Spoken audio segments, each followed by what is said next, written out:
Just to get you familiar with the question box on the webinar, if you're hearing me good and you're seeing the title slide, go ahead and just let me know that in the question box. That'll let you get used to where it is, and also let me have some feedback that we're, again, transmitting good audio and video.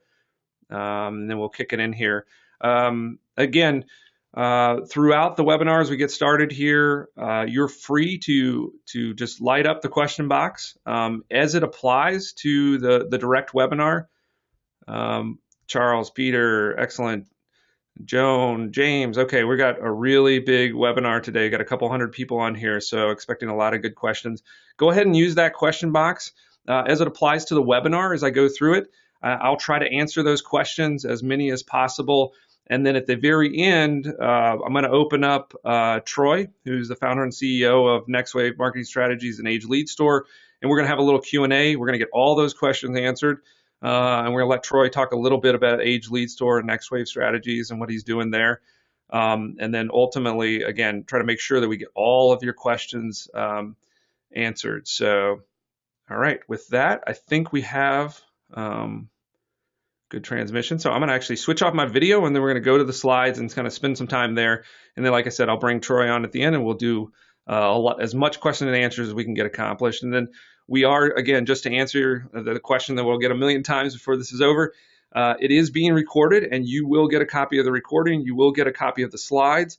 And if you stay to the end, you also get a copy of some extra bonuses that should help you in your sales process. So with that, I'm going to switch off my video, and we're going to focus on the slides. So again, thanks everybody for coming and participating live. And because you are here live, you're going to get to ask all of the questions, and we're going to try to get through all those things. And then at the end, I'm also going to provide you an email. So if for whatever reason you're watching the recording and you didn't get to make it to us live, again, you can email us and we'll answer all of those questions. So what we're talking about today is leveraging age leads in your sales process. So all of you, obviously, the vast majority of our audience are insurance agents and brokers. So you have a sales process. You're doing some sales activity now. You may or may not be using age leads in that process. So I want to give you a little bit of education on age leads. Maybe even if you're using them, you don't understand them as well as you should. There's lots of myths and misperceptions out there in the market about age leads. We have some people not seeing the slides. How about now? Are we seeing the slides? Thanks, Dave. Thanks for giving me that heads up. All right, everybody should be seeing slides now and hearing my voice. Thanks, Trish. I appreciate that. Okay, so again, there's some misperceptions about age leads. We're going to kind of go through those and hopefully clear up some of that, and then specifically give you my suggested system and sales process that we've kind of here at NextWave, we've just learned from how people are using the data that we provide and that sort of thing to give you what we think is the best practice and that we know is being kind of producing the best results. So let's get started. So here's our quick agenda. I've kind of gone over this a little bit. We're going to talk about what age leads are. We're going to talk specifically about cost and ROI and how it sort of lands you against the competition. There's a lot of competitive advantage that age leads can bring you. And then we're going to go in a lot of detail on the system itself. Again, the best practices system, a combination of CRMs, dialers, designing those. We'll talk a little bit about buying leads at the end, but we're not going to focus as much on that. We want to really give you the system. We can talk about buying leads and that sort of thing on subsequent webinars, but right now we want to talk about the system and get production happening for you. So what are age leads? So age leads, just by definition, are anything after sort of the first initial inquiry. So that can be a matter of hours or even a day or so to the sort of the more traditional concept of 30, 60, 90, and even older data. And we'll talk about that as we go through the system, sort of how to handle that the disparate date ranges and timelines. Ultimately, though, and this is really important to keep in mind, ultimately, these are all hand raisers. These are all people who have said, hey, I need help with my insurance. I have an inquiry or have a need, or I'm investigating potentially my situation. So they are interested in taking your call. A lot of times by the nature of sort of the marketplace and the way the web sort of works, a lot of these consumers have at some point in their experience been completely overwhelmed because they're hit in a wave, and then all of a sudden there's nothing. So you're going to have someone that was probably at some point overwhelmed, maybe even upset to some degree. However, there's been, depending on your time horizon and where you sort of find your sweet spot as far as using age leads, they're probably neglected and dissatisfied. They never made a decision, or their need was never met, or potentially their need has changed. So there's a lot of opportunity sort of in the natural flow of how real-time leads are handled, which is ultimately the source of most of this data. And then ultimately, even by the nature of your market, whether you're in insurance or mortgage or some other financial services, oftentimes time itself just changes the need and the characteristics of that lead. So again, more opportunity. So ultimately, all of this data is ripe prospects and ready to respond generally to a professional approach and a professional system, which we're going to talk about. So here's the basic economics of age leads. So just the dollars and cents of it, if I take $1,000 worth of spend and I spend it on real-time leads, or this is pretty consistent also with other types of lead generation sources. If I spend $1,000, I'm going to get a small number of prospects or leads, to use the term liberally. And then ultimately, just by the nature of the numbers, I'm going to get a small number of deals. So the sort of the financial situation of age leads and the way that the consumer data works and the economics of it, for $1,000, obviously I can get exponentially more opportunities and prospects. And then as a result of just simply the law of large numbers, I'm going to produce more deals. So you can see in the in-between, in the sales funnel, I have a slightly different sort of image there because it does take a system. The simple process of calling is not going to allow you to create the level of activity and the amount of activity, or just simply to cover all of the opportunities and the prospects with enough intensity to actually produce the deals.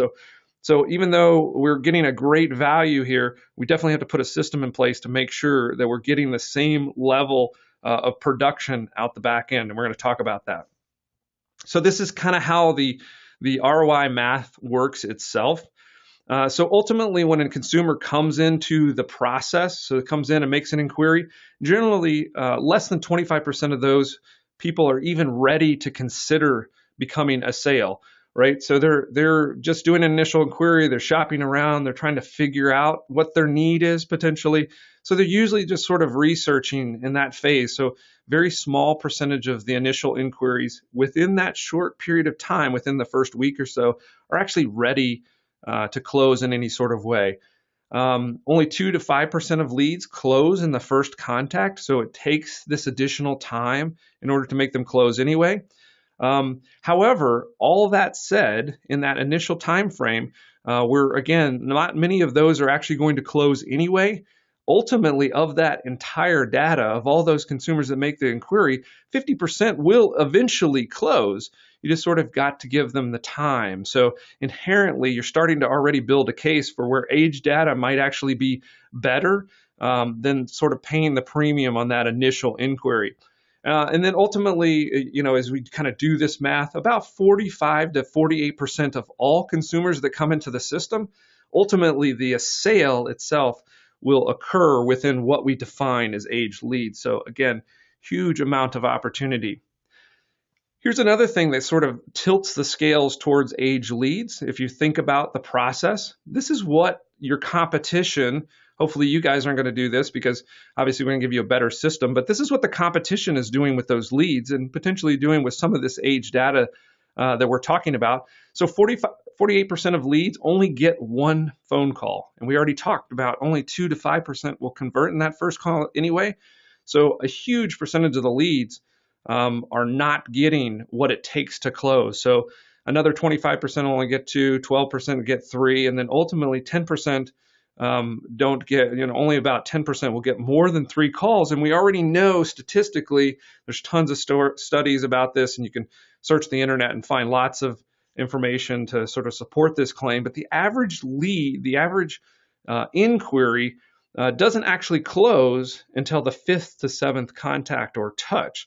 So ultimately, again, 90% of all of this data isn't getting the attention that it needs in order to close in the first place. So your competition and their sales processes are giving you lots of opportunities. So ultimately, why is it that 90% of these don't get the attention they need to ultimately close? Well, all of us are in sales, so we all kind of know by nature the things that work against us from time to time. Ultimately, sales is just not as easy as it appears to create the type of activity that's required in order to actually produce a sale. It just takes a lot of work. You're putting a lot of work into the effort. And so, again, just not as easy as it appears. There's only a few of those leads. Like I said, time changes a lot of things, and a lot of consumers are inquiring but not really ready. So a lot of those leads aren't even qualified. Ultimately, our own sales sort of tempo and an emotional state, cause burnouts from time to time. So just the natural cycle of our own sort of rhythms from time to time will allow us to sort of fall away and not give the activity that's necessary. A lot of organizations, whether they're small or even they're too large, there's really low levels of accountability or even discipline in the process. So ultimately, again, it's easy for a lot of leads to fall through the cracks. And then for the most part, a lot of people in the market just simply don't have a process or system at all. This is the other thing that kind of works to our advantage. This is the way, maybe even yourself, this is the way you think leads work. So a consumer or a whole bunch of consumers come into the market, and then our natural assumption is that the lion's share or the highest percentage of those people will actually turn into purchases or actually buy immediately within the first few weeks or maybe the first month. And so this is what the graph we think looks like. A bunch of people come in, a lot of them buy right off the bat, and very few of them buy over time. And then ultimately, again, this is real data, real actual information.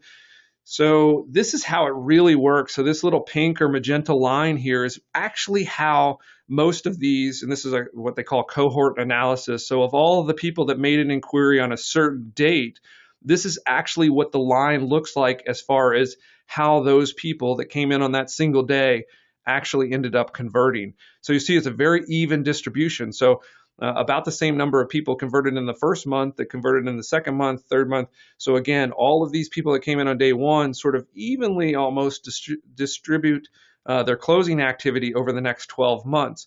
So this tells you you've got to have a system that works on these people in a consistent way over a long period of time. Again, most of the sort of natural sales instinct is to apply that pressure in the first month and then just sort of toss those leads aside.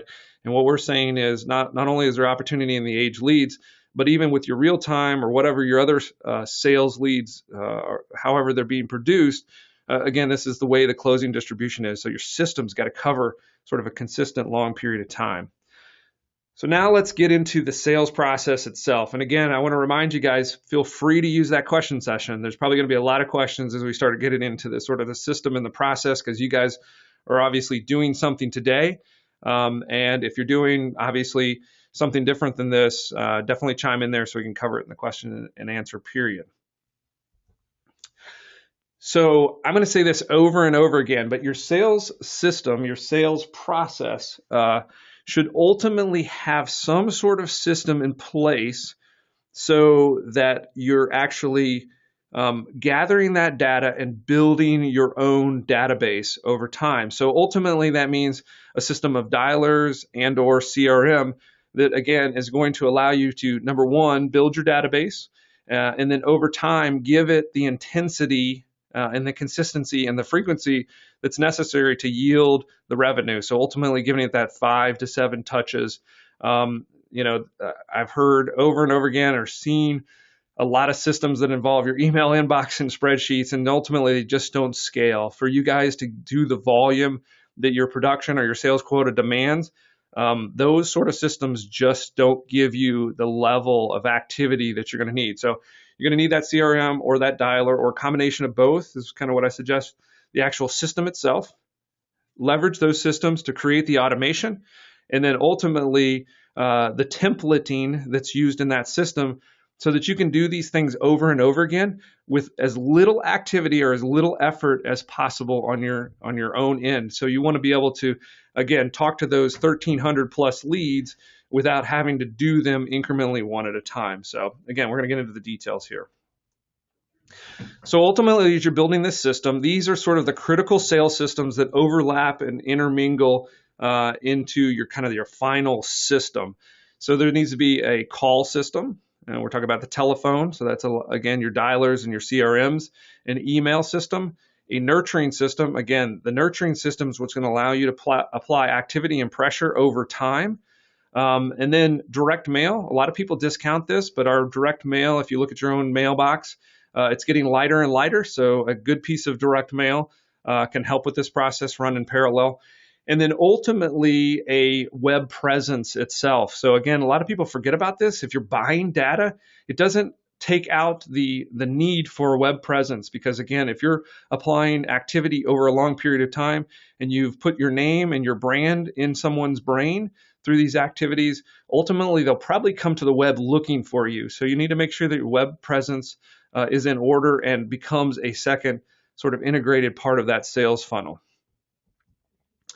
So here's the call system that we recommend. And again, we could talk about the individual pieces of technology. We're not selling any sort of technology, but we have lots of partners that we can recommend. But there's technology that's incorporated here, and that's part of the bonuses. We're going to give you some recommended technologies to implement these things. But right now, I just want to talk about the system itself. Charles, I think that answers your question a little bit.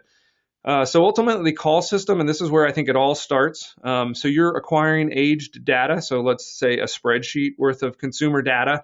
The first place that we always start is we feed that into our CRM or dialer that starts to build our core database and allows us to initially make a call. So I always advocate the initial contact to all of this age data should be a call. Even if it results in a voicemail or something like that, at least you get the opportunity to place your name and your company in their mindset so that it can allow you to kick off a long-term marketing program. So again, CRM or dialer allowing you to make lots of calls very quickly and establish your name and your brand in their mind. And then as a result of that first call, we start to sort of branch off into a lot of other different types of funnels. So obviously, if it's a disconnect or do not call, we're just going to discard that data. If you have a positive engagement, we're going to very quickly and immediately, even if we're going to continue to next steps and follow-up calls, we're going to place that into our email nurturing so that we're continuing to reinforce that. We know from experience, oftentimes, even if you have a really strong first call, you may start to lose contact in that follow-up call, that next step call. So we want to make sure that they're already starting to get our emails and that process is working in parallel. Ultimately, no contact. Sometimes people will put them into the email. I like to actually start to put that pressure of calls at least 2 or 3 more times before I put them into my email, because really the calls are giving me a sense, is there anything viable here? And if there's nothing viable or we're not getting any sort of callback activity, then there's really not a lot of use to put them into my email. It's just potentially you're putting a lot of junk into your email, your database that's maybe not viable at all. So if you're not being able to get that second or third call, you're not getting any responsiveness, then maybe it's not viable long term. But again, some people differ with me and go ahead and put them into their email as well. So this is the email system. Again, all of these are sort of running parallel, but I wanted to give you sort of an illustrative example so you can kind of see what it looks like conceptually. Again, you'll see, and I'm going to say this over and over again, age data goes first to my CRM and dialer, and I'm trying to make that phone call as my initial contact. Again, the whole intent there, my name and my brand etched into their mind so that the rest of my marketing activity potentially will generate activity and opportunity. Charles, we'll go back over any numbers that you want to go back over as we kind of go through this. So I know I'm going through it quickly so we can kind of get the base, and then we'll open it up to Q&A, and then we'll definitely answer JFK. We're going to answer a lot of our specific sort of age lead questions at the end as well when we bring Troy up on the line. So keep those questions coming. We'll make sure that we answer them all. Again, age leads go CRM dialer. We're trying to make that first call. We're trying to initiate our name and brand into the conversation. And then I kick off my email nurturing campaign. Again, you can do this either way. You can either do it with a positive engagement, or if you're just willing to put all these people in the email, as long as you made that first call, go ahead and start to try to make email contact with them. And you can use, again, email technology so that you're not having to do them one-off. Depending on how much data that you're working with, You may want to do them one-off via your CRM, but again, you can use a system of templates and automation, and autoresponders to facilitate a lot of this. And that's really what you're trying to do, is create the most activity with the least amount of work. I'll reiterate here in the upper corner here, I never start with an initial email. You're just opening yourself up for spam complaints and canned spam violations, those sorts of things. So make that call. There's a lot of reasons where you do have reason to email them. Obviously, they've made an inquiry. You're trying to help them with that need. So you're generally pretty safe in emailing them. But again, to make that as viable as possible and to have less spam complaints, to have less sort of defensive buildup, make that call first and then follow up with the email and try to make it look as personal as possible, even though you're using automation. So when I talk about a nurturing system, we're now starting to talk about sort of extending that timeline so that we're able to put that pressure over an extended period of time. So again, age lead data goes into my CRM dialer. I'm going to make those calls, but I'm going to start to combine them with some other techniques. So my email, this is kind of what that nurturing looks like. It's a combination of calls, emails, and we're going to talk about direct mail here in a second. But I'm starting to set up sort of parallel layers of engagement. So I'm continuing to make the calls. I always think that's the most positive sort of way to make that engagement come alive. You're probably really comfortable with making calls. It's very much a nature of your business and probably what most of your sales process already looks like. So as you're putting this age data in, all you're doing is upping your volume and upping the opportunity for prospects. But I have an engaged strategy with my email or maybe my direct mail, where if I have an engaged contact, I'm going to up my tempo. So I'm going to communicate with them more frequently. Again, making that assumptive sort of case that, hey, we've talked, you want to talk with me. And so I want to make sure that I'm being responsive to you. So maybe it's a weekly tempo. If I have an unengaged contact or I've lost contact, again, we're not trying to make these people, we're looking for the kind of the long-term viewpoint. So I'm not trying to make these people mad. I don't want to put too much pressure if they become unengaged or unresponsive. If I just simply elongate that tempo a little bit, I keep a good experience going, and I potentially will engage them when that need sort of circles itself back around, or for whatever reason they become more comfortable, feel more trusting and credibility around my process. But again, be careful not to intensify. We're playing a long game here, not short results. And again, with age leads, because you can have so many more at essentially the same price or a very affordable rate, you can afford to play for the long game and the long road. Direct mail, this is kind of how I do direct mail. Again, I think that direct mail is becoming more and more capable because it's becoming less a thing and less of a mechanism. So people are so focused on the web that, again, a nicely done piece of direct mail or something that is a slightest bit more personal, maybe you can have an assistant help you with this or whatever, can be powerfully effective. Again, if it's combined with age leads coming into your dialer and CRM, making that phone connection, even if it's just a voicemail, and then all of a sudden, again, they see your name and brand in a different channel and a different mechanism, can come alive. There's a couple reasons for this. One, it's just, again, that frequency and that consistency of them seeing your name and brand obviously builds some awareness. But the other thing is, sort of subconsciously, I think if you're using multiple channels, there's this sense that, again, you're spending money, you're more professional, you have the resources to kind of go after and meet their need in a stronger way than probably anybody else that's engaged them. So again, by layering these things up, you start to build sort of a more professional case for you as an agent. Then ultimately, this is kind of a combined view, but then I start to pull in the website. A lot of people forget like how important the website is to this whole process. So ultimately, those age leads are coming into your core sales database. It's usually CRM. You're making those dialer calls. You're making the follow-up call system work for you. You're putting them into the email nurturing and the autoresponder system. Maybe your direct mail is coming into effect.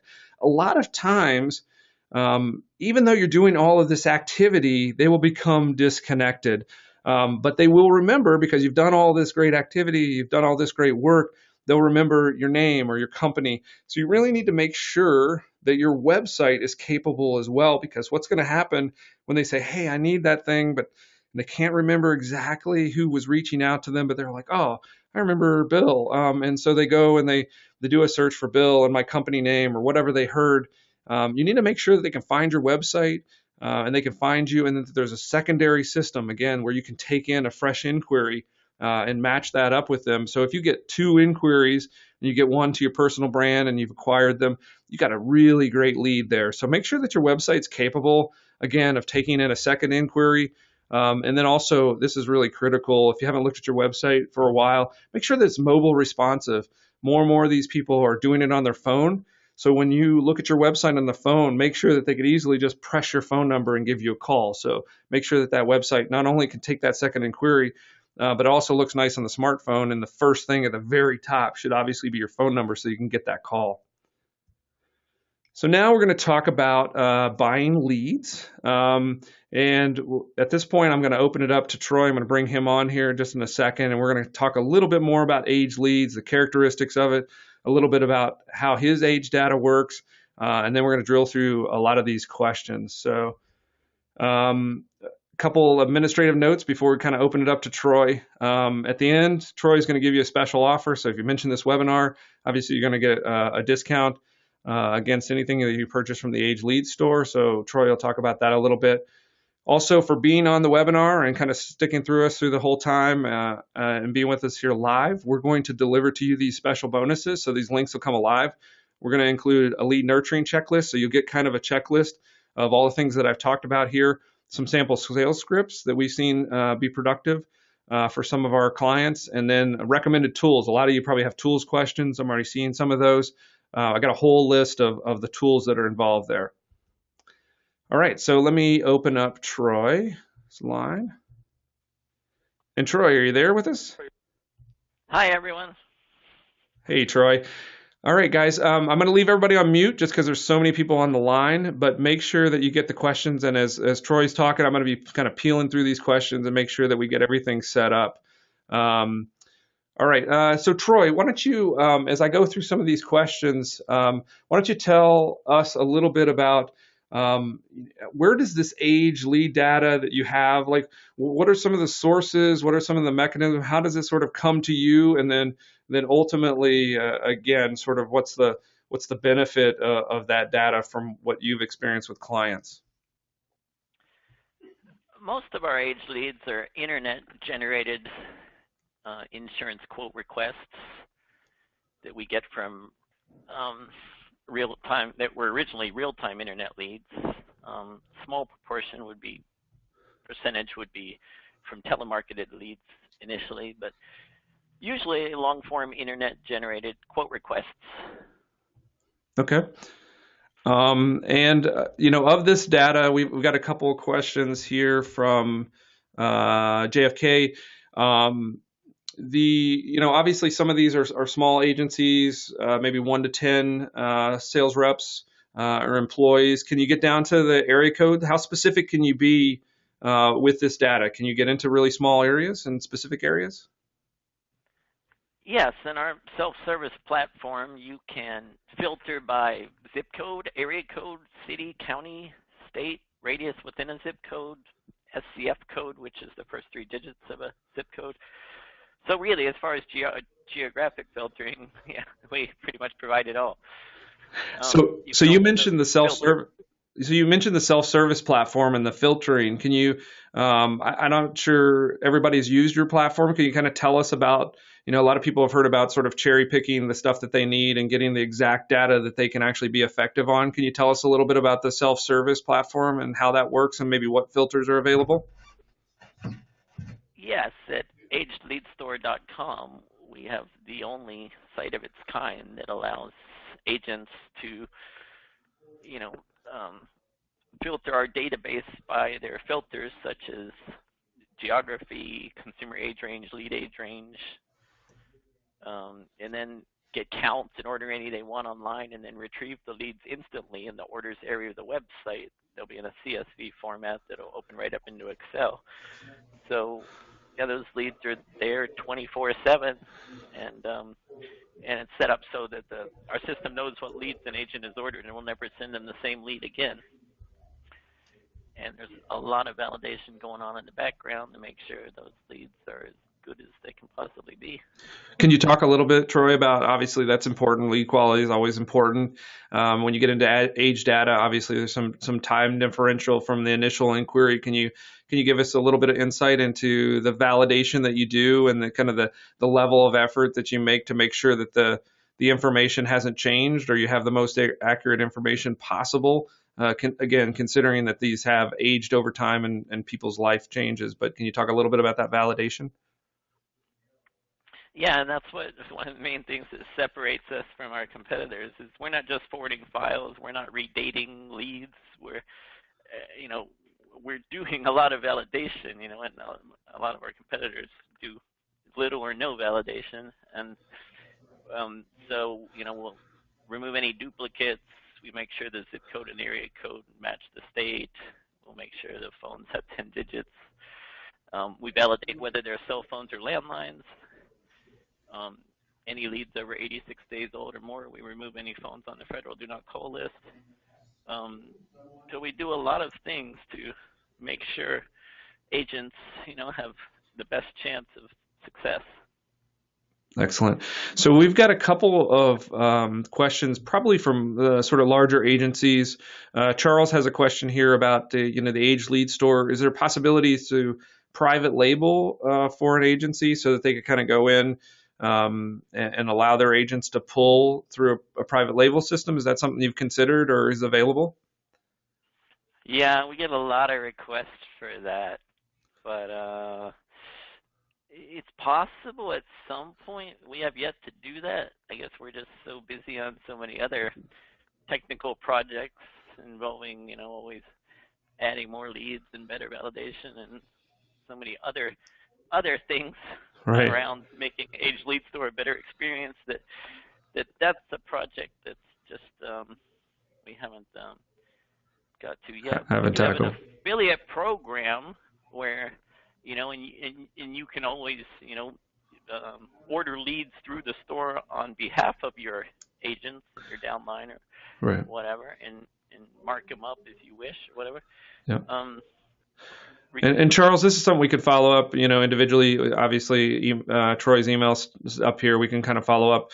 NextWave does have some really large call centers and call center activities. So there's definitely mechanisms to source a very large sales force with a large volume of data if that's necessary. But through the self-service platform itself, like Troy said, I think that spent a lot of time and effort in making sure that services as well and the highest quality as possible. So, but Charles, if you have additional questions, obviously you can throw them in here, or we can follow up via email. Sort of in a similar, possibly if I understand the question right. If not, James, you can reiterate the question. But so James has ordered in the past. Obviously, most of your data delivery is through spreadsheets. I think because that uploads better into most CRM and dialers. Again, something that we recommend being the first step. But it looks like he's trying to pass these out potentially on an individual basis to individual agents. So he's asking for it in a PDF. Is there the mechanism, or do you kind of have to do your own sort of data processing if you want to hand the leads out on an individual basis? Is there any sort of PDF mechanism? I can convert the leads to one lead per page in Word. And there's also instructions in the FAQ on how an agent can do that himself too. And so, yeah, at times agents want me to do that for them. Okay. It's up a whole lot of paper, but yeah, but everybody's system's a little bit different, everybody's needs, but and that's important. Obviously, Troy does a lot to sort of accommodate as many people as possible. Michael, just to reiterate, yes, you will get a copy of the recording, you will get a copy of the presentation, and you will get a copy of all of the bonuses, and you'll receive that via email. So yeah, everybody on the call, you're gonna get that information. That's your benefit for being here live. Scott, as far as going back a little bit to the sales system itself, when you're selling over the phone, are you selling? Are you setting appointments? It's really kind of depends on, again, the time frame that you're buying, or sort of how much time has gone between that initial inquiry, the type of products you're selling. Some products are very conducive, like auto for a quick sale. Some, like life insurance or whole or something like that, obviously take more consideration, and a lot of times setting appointments may be a better way. There's some of the agents that use the data that do nothing but acquire the data. They have a different team that sets appointments for licensed agents and that sort of thing. So again, depending on how that process works, obviously the data is the same. It's really sort of sorting out your best sales approach. But it really kind of depends on the structure of your agency and sort of how your sales force is set up. We know, I think Billy Williams, who's guested for us here before, has a mechanism of sort of setting appointments and then getting licensed agents. So you have a mixture of licensed and unlicensed. You have to do some different things. So here's a good one. I know you get this a lot, Troy. Will you replace bad phone numbers or sort of bad leads? How do you deal with sort of bad data in your system? Yeah, we're definitely very flexible with returns. Yeah, and usually we can send out, put replacements in an agent's account within minutes of him sending us back any bad leads that they got. Because, Yep, so, as hard as we try to get rid of the bad leads, a few always sneak in there somehow. yeah. And we're constantly refining our technology to, provide even better validation. Yeah, so Larry, hopefully that answers your question. Troy does a lot of data validation, specifically on the phone number for obvious reasons, but just the nature of time between initial inquiry and potentially what time frame you're buying. Obviously, some of those phone numbers will change, and just it's the nature of it. But Troy's pretty liberal with that, so hopefully that helps you a little bit, Larry. How many times are the leads sold? Is there any sort of mechanism or understanding, or once you get into this age data range, is it just sort of the nature of people leaving the leads behind that gives you the advantage? Can you talk to that a little bit, Troy? Yeah, then that depends a lot on the state, and yeah, I mean, usually age leads get delivered on average, right, up to three times. Mm-hmm. But some states, there's like 35 states that probably just go out like one time or 0 times, right? And then other ones that will go out more. Yep. Yeah, we try to keep it under control. Yeah, and to that note, Carl, and this maybe helps a little bit. To some degree, the age leads sometimes give you an advantage over that because a lot of the sort of high resale rate often happens in the real-time lead category of the market. So once you get into age leads, a lot of times, just the nature of the time frame, you'll be able to hit those individuals when they don't have a lot of resales. They're not getting a lot of calls. So even if they have been reselled, multiple times, just the nature of the time will span out those inquiries. So you're less likely to be sort of head-to-head competing with multiple calls on any of the age lead range. So that's kind of, again, just statistically, like we went through that, the salespeople aren't following up on them or the time is distributing the calls. So as you get sort of further and further away from that initial inquiry, you're less likely to be going to head-to-head, even if they are sold multiple times. So a lot of times in the age lead market, that's less of a factor, Carl. So Troy, I know this is another one that we talked about sort of pre-call because we knew it would come up. Can you talk a little bit about the 89-day-old and scrubbing against DNC? I'll open this just a little bit, Charles. Our suggestion is that those initial calls are just to conduct a review or to engage the client, not necessarily based on the initial inquiry, but just to engage them to review their insurance needs. So from that standpoint, it's less of a sort of a direct inquiry, especially as you get older. But Troy, can you talk a little bit about the 89 plus and what you do as far as DNC? Yeah, any leads that after they become 86 days or more old in our system, we remove any phones on the federal do not call list, just as kind of a courtesy. Even though agents really should be scrubbing them on their own also, mm-hmm. Through their SAN number.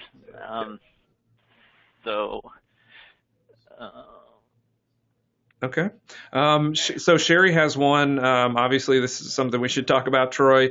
Sherry has a question. What types of insurance leads do you have available? And sort of, can you give a sense of, obviously, this range is all over the place, but you can kind of give a sense of the price range and the sort of affordability of this age data? Yeah, and you can see the whole volume pricing discount chart on agedleadstore.com and kind of we have health insurance, auto insurance, life insurance, homeowner insurance, and I believe maybe starting in about 2 weeks we should have annuities also. Um, kind of the more you order and the older they get, the cheaper they get. And leads kind of range from 1 day old to 1,200 days old, and there's 6 different lead age buckets. The 31 to 85 day probably being the most popular, and 86 to 365 day probably being the second most popular lead age bucket. Okay. So here's a good question. Obviously, we talked a lot about dialers and CRM systems and that sort of thing. From your experience in talking to clients, people that are using dialers, what's sort of the level of volume generally that they're buying at any given time, such that the dialer becomes effective? So we know, there's anywhere from maybe 2 to 3% sort of rate of conversion, or it varies all over the place. But I guess the real question is, what is the quantity that you need to acquire in order for a dialer to sort of be effective and have enough leads in it to really give you the output?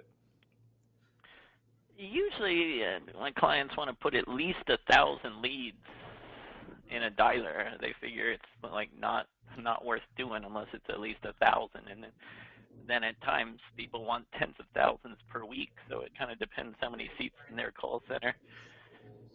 Okay. And then this is a good question. This sort of kind of goes to the source of the leads. I mean, as a general case, and you talked a little bit about how you're acquiring data and the type of data that's in here.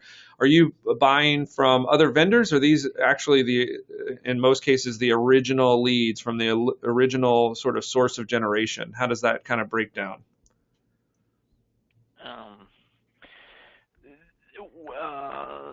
Yeah, we would.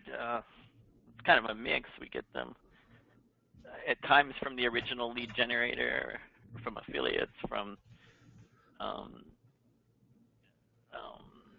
but they're directly. We don't have our own forms, but we get them from the people that, in most cases, the people that generated them.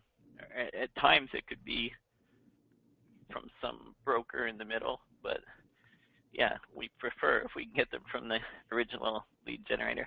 Yeah. And so, I mean, generally, obviously, it's the sources of your leads are kind of part of the secret sauce, but you are acquiring them from, major sort of name brands, and people would know the sources of these inquiries and that sort of thing. So there's a lot of credibility behind the lead itself, just because the source that's generating it and then this providing it to you has some credibility in the consumer market itself.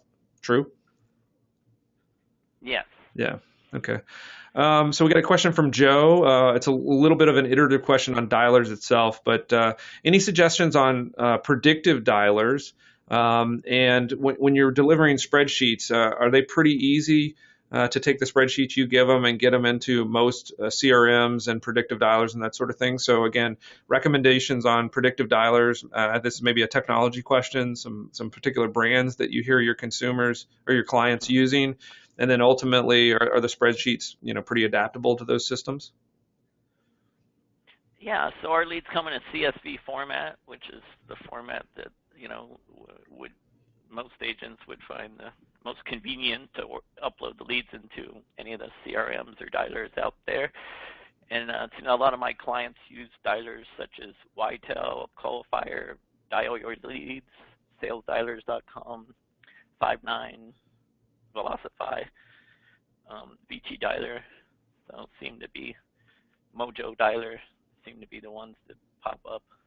Okay, and we're going to give you a list, Joe, of all the technologies that we kind of recommend. So there'll be some additional things in the follow up.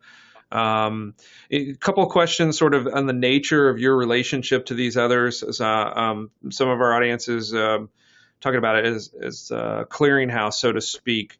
So you are obviously you're not generating the leads directly, but you are providing a very diverse clearinghouse of this consumer data. Is that pretty accurate as to what you're providing here? And actually, I think the platform is critical.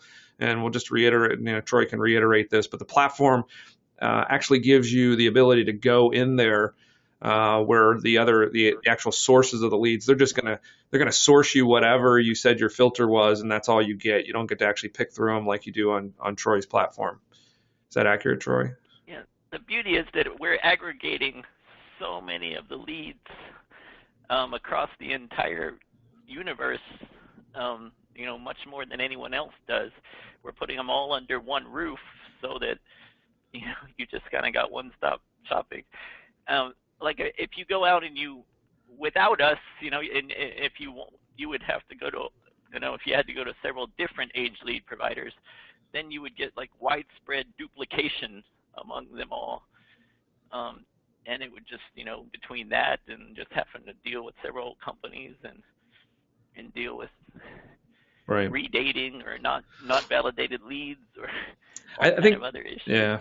I think the other really important thing to understand for the folks on the call is, and I don't know how familiar you are with sort of the lead generation market, but there's this sort of weird scenario where most of the sources of lead generation, particularly on the web, they are charging, and many of you probably bought these, they're charging a very high premium for that initial immediate inquiry, that live or real-time lead. And so to sell the age data alongside of that would essentially undermine that market significantly, because you can see if you look at the prices, there's a significant discount. It's kind of like a used car, right? Or kind of like a car sale. As soon as it goes off the lot, or as soon as time starts to elapse, the depreciation or the cost of that particular opportunity goes down significantly, although you've seen sort of, as I've done the math, that the value actually may be increasing, although you're getting a much more affordable rate. But the opportunity is that differential is so significant that people like NextWave have to be out there in order for them to get that data out and actually continue to monetize it. So because they've spent a significant amount of money to create the inquiry itself. And so that's why this market exists. That's why NextWave exists. Sort of a related question, and then Troy, you can kind of correct me if I mischaracterize this, but you obviously see nextwavemarketingstrategies.com on this slide, and you also see ageleadstore.com on this slide. So NextWave Marketing Strategy is the larger company that sort of incorporates all of this business. The Age Lead Store is the actual technology platform. So it's the ability for you to self-service. Obviously, NextWave Marketing Strategies can do more than just deliver insurance or mortgage leads. They can deliver a whole variety of consumer data in general. Age Lead Store is just that self-service platform. So Troy is the founder, CEO, and owner of both of those entities. But that's kind of the nature of the two independently and how they kind of work together. But the Age Lead Store is a self-service platform. It's a piece of technology. NextWave is the larger sort of company. Is that correct, Troy? Yes, NextWave's been, involved in, focusing solely on the age lead space for 14 years now. And I guess 4 years ago, we added ageleadstore.com to kind of make things even more convenient for our clients. And that's been a great success, and I'm so glad we did that. And definitely. So at this point, NextWave is kind of like the where we provide a lot of blogs, webinars, white papers, where we're constantly involved in educating agents more so that they can have the every best chance of success with our leads. We don't want to just dump leads on people and have them fail. So we want to really, constantly give them the best advice we can on what technologies will help them succeed, what techniques are working, what, all the latest and greatest as time goes on. And, as the years pass, it seems like the argument for age leads just keeps getting stronger and stronger, as prospecting technologies and marketing automation just gets better and better and better. You can more and more efficiently work larger and larger amounts of leads and data to where, it's just awesome what you can do, because real-time leads are too expensive to put enough leads into one of these email drip systems or lead nurturing systems or Right, and then that's important. dialer. That's important. Like the whole sales process, just inherently is a long game, and like Troy said, you just can't in an affordable way unless you're just huge acquire enough data to play the long game. Without incorporating this as at least a component of your sales process. So we've only got about 10 more minutes. So if you have any questions, fire them in. And make sure that we try to get to as many as we can. I'm going to try to cull through the rest of these really quickly. Also, just a note, it looks like Sherry and Daniel, you have your hand up. We just have too many people on the call to open the phone line. So make sure if you have any questions, if that was because of a question, that you throw it down in the question box. If for whatever reason the question box is not working for you, you can email Troy and we can get those answered directly. So let me get through some of these last questions here as quickly as possible. So what company will email third-party purchase leads? So this is a great question, Larry. So you notice in all of the systems that we showed today, we really focused on starting with the CRM or the dialer. So there's two reasons for that. One, you're initiating it with a phone call. So hopefully, inherently, you're starting to, again, even if it's just a voicemail or a message that you're leaving, trying to ingrain your name and your company and hopefully a positive experience and a positive first message before you ever touch them with email. There are systems that will allow you to email these without a lot of risk. So most of your CRM systems, for instance, you can set up autoresponders and you can set up templates that will make it very efficiently for you to either, as you're working the lead, manually push out those leads because they're all templated, or you can actually kick off an autoresponder. Salesforce will let you do this. Zoho CRM, a lot of your CRM systems will let you automate that process of applying that email pressure at the same time. Even the third-party systems like the MailChimp and some others that we recommend, again, if you're putting phone contact first, generally you won't get the complaints. Ultimately, none of the email service providers want you to make your initial contact with email, so you do have to be careful. There's some other systems like CAS tools, and we can provide some other names. If you email Troy, we can provide some other folks that will help you kind of condition that list, make sure that it's verified. We usually use Bright Verify to make sure all of the data is good before you make that initial email. But again, if you're applying a lot of phone pressure first, and again, putting your awareness into that phone contact, by the time you send the email, almost any platform will be okay because, again, you're not going to get the spam complaints. That's really what kicks you out of these systems is the high level of spam complaints. So there's a lot of sort of things, more advanced things, Larry, that you can kind of do to make that more effective. But most of it is apply the phone pressure first. Best CRM companies, I mentioned a couple. Obviously, Salesforce. Why don't I open it to you, Troy? You're probably a little more familiar with the types of CRMs that your clients are using. Can you give us some indication for the folks that have that question? Yeah, Velocify, Inside Sales, Salesforce, and then a lot of them have kind of their own. State Farm as Prospector Plus, I guess. Okay. Andrew, joining late. We had a few people pop on at the end. There will be a recording that goes out. So you're going to get a recording. You're going to get the presentation itself. You're going to get some bonuses. That'll all come out via email. So just to reiterate, everybody that's on the call, you're going to get the full recording, including the Q&A. So you get a complete package here afterwards.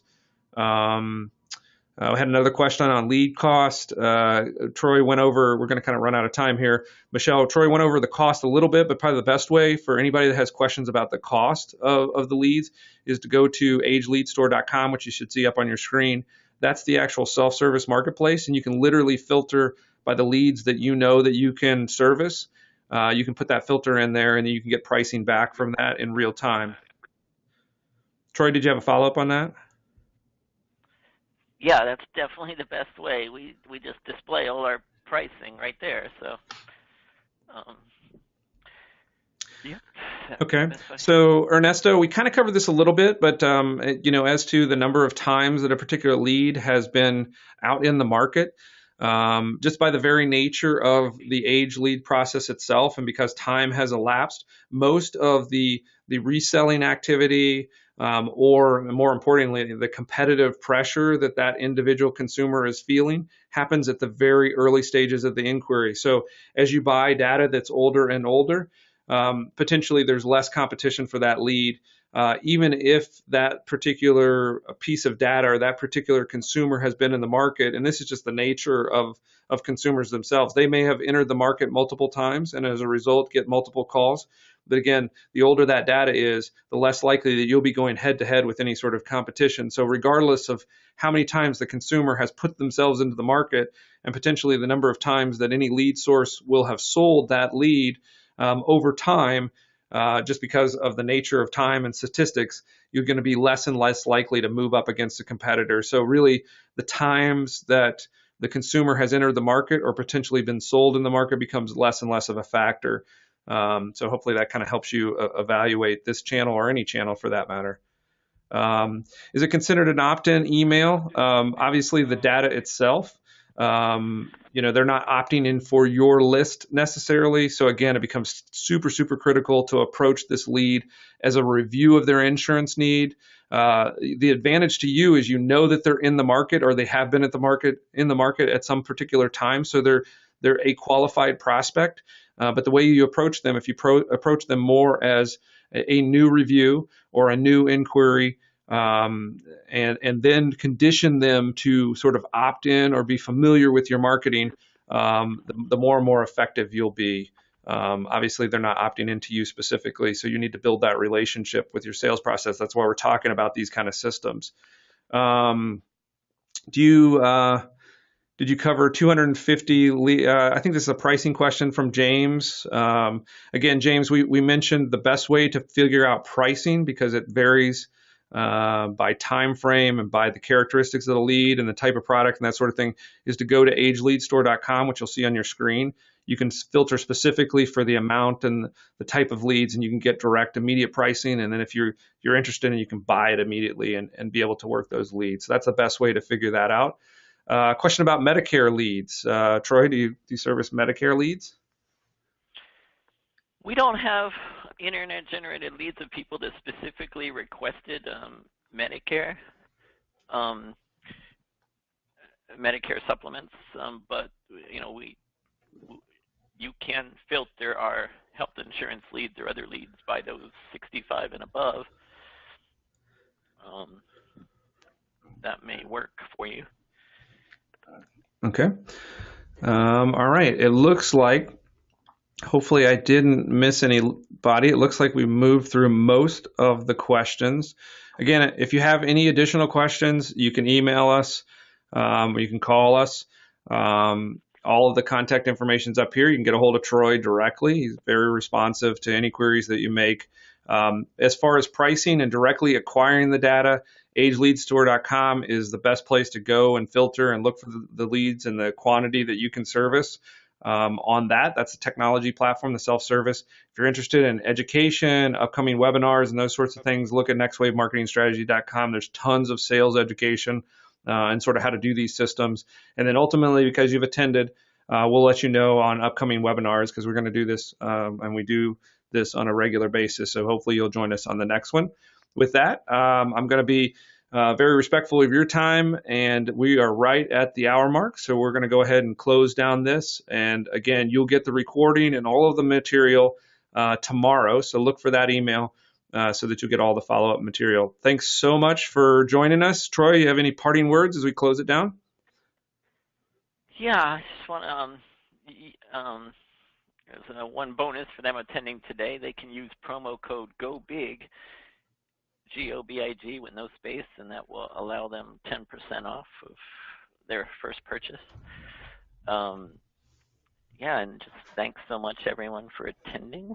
And yeah, we've been doing this 14 years, probably longer than anyone else, and we've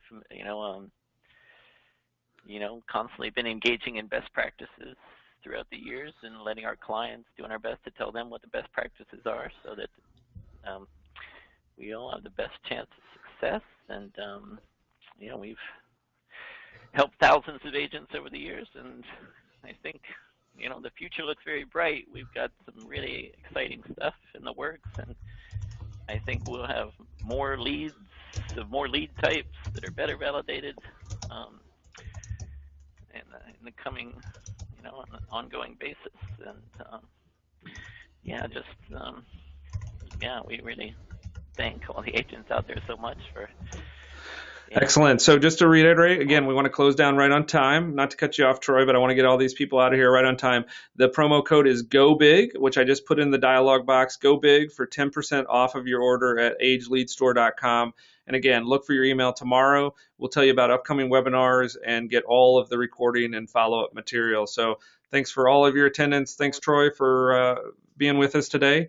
And we're going to sign off. We'll see you next time. All right. Thanks.